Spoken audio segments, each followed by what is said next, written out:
怪怎麼初次約會實在極費思量，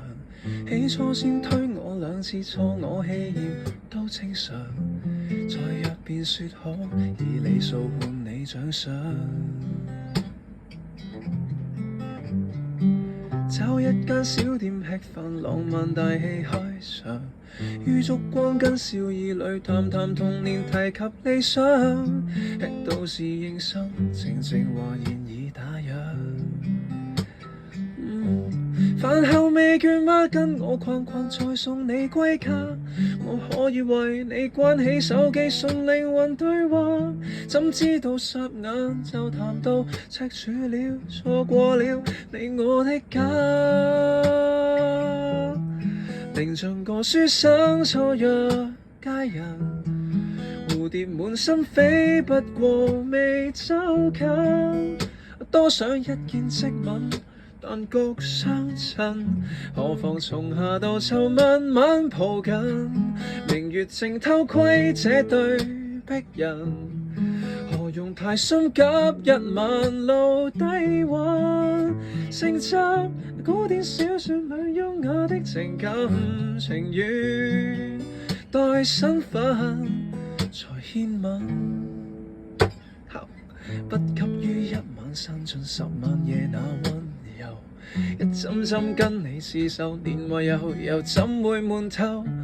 仿西裝燈紅樓，仍攜着你手。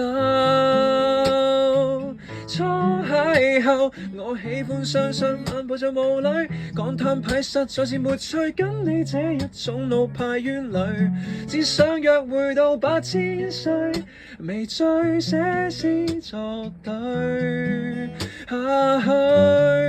寧像個書生錯約佳人，蝴蝶滿心飛，不過未走近，多想一見即吻，但局相襯，何妨從夏到秋慢慢抱緊，明月正偷窺這對璧人，何用太心急一晚露低溫，承襲古典小說裏優雅的情感，誰狂熱會自焚，誰又要火速是定終生，甜蜜每日一小便比較動人，情是今晚淺酌過一世都未分重現，父母初相識的氣氛，我倆這天初約，逛遍市區所有路燈，